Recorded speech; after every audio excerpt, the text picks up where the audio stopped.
Всем привет, меня зовут Алена Домрачева, я практикующий психолог, и сегодня первый выпуск чаепития с психологом, где мы будем обсуждать различные актуальные темы, а также буду отвечать на ваши вопросы.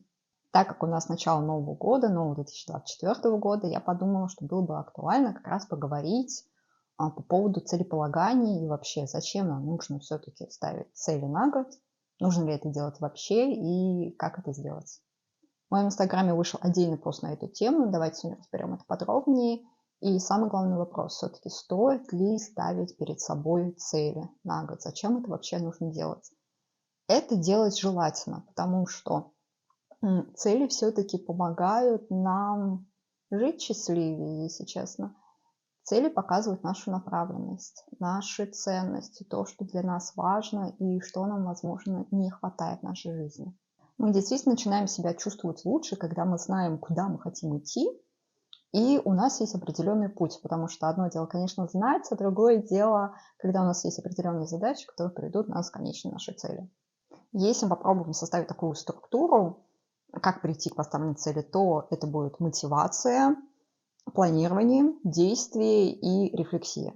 Начнем с мотивации. Мотивация – это ответ на вопрос «зачем?». Зачем нам нужно добиваться этой цели? Почему для нас это важно? Почему важно, опять же, именно для нас?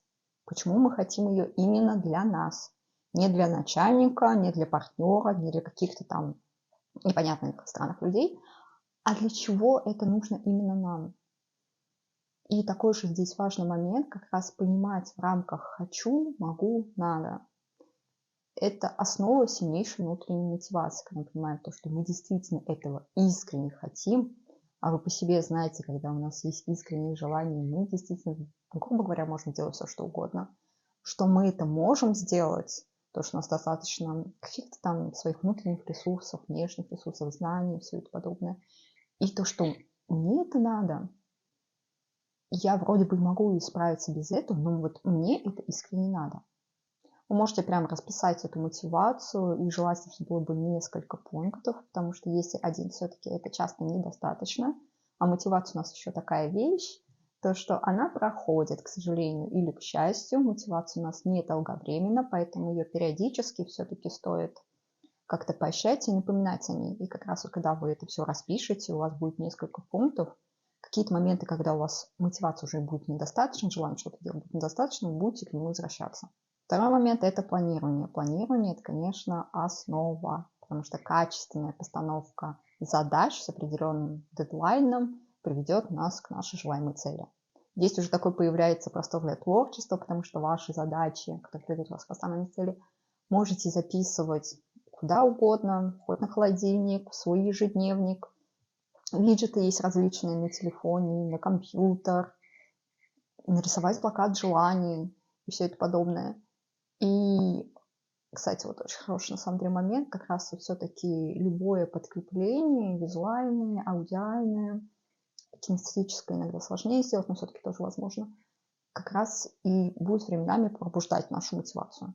Так вот, вы написали ваши задачи куда-то, и все-таки желательно определить для них дедлайн. Почему? Потому что жизнь у нас все-таки непостоянная вещь, происходит очень много всего, и временами мы можем забыть о наших задачах, что мы хотим сделать. Поэтому, в первую очередь, конечно же, это должна быть какая-то все-таки гибкость, что если что, можно как-то что-то скорректировать.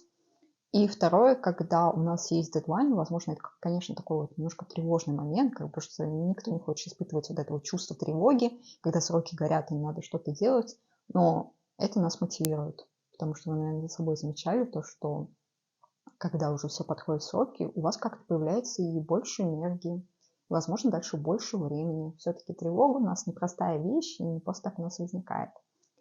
И как раз вот конкретный дедлайн поможет вам все-таки действительно прийти к вашей цели. Вы можете, допустим, или разделить цели и задачи, допустим, какую-то одну цель делать месяц-два, или несколько целей, и при этом совмещать различные задачи по этим целям. Третий момент – это действие, самый сложный этап, потому что в большинстве случаев именно в нем возникают проблемы и трудности. Связано это может быть с различными факторами, и давайте вот так вот разделим.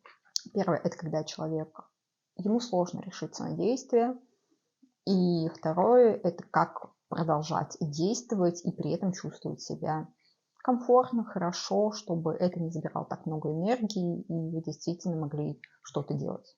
Первое – как решиться действовать. Здесь может скрываться очень много всего. И прокрастинация, и перфекционизм. Прокрастинация у нас с перфекционизмом взаимосвязана.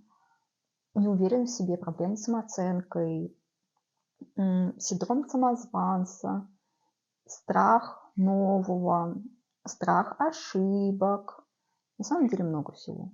Конечно, это индивидуальный момент, и попробуйте, если у вас возникают как раз сложности, определить, что вас все-таки тормозит, искренне ответить себе на вопрос, чего я боюсь, чего я боюсь больше всего, какой самый негативный вариант здесь развития события, и насколько это действительно будет катастрофа.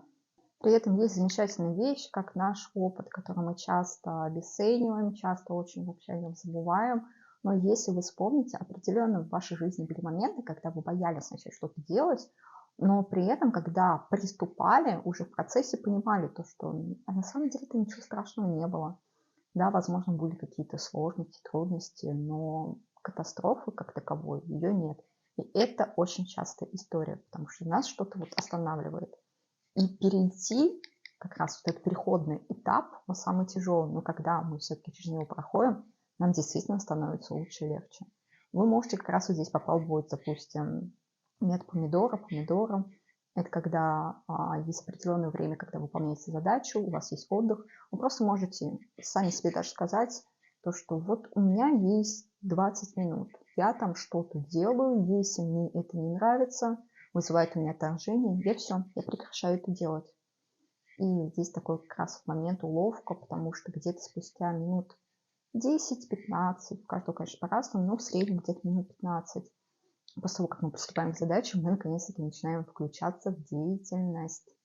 И тогда вы вряд ли захотите заканчивать выполнять вашу задачу, будете продолжать это делать. Второе – это как продолжать действовать, при этом не терять какую-то энергию и продолжать функционировать. Отдых. Отдых вроде бы такая простая вещь, но на самом деле мы не умеем отдыхать. Потому что у нас обычно воспринимается под отдых? То, что мы лежим, хотя это можно считать отдых, все-таки физический отдых, но все же. Смотрим фильмы, сериалы, смотрим соцсети. Это все не отдых, вы никак не расслабляетесь.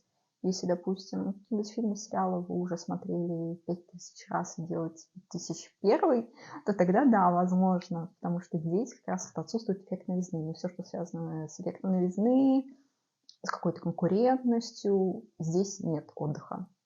Здесь стоит ограничить, как мы можем уставать. Это физически, умственно и эмоционально. С физическим у нас всегда намного проще, потому что мы знаем, что мы можем, допустим, полежать, мы можем поспать, мы можем, если у нас очень напряженные мышцы, сделать себе массаж, принять ванну. То есть это все, что связано с отдыхом тела.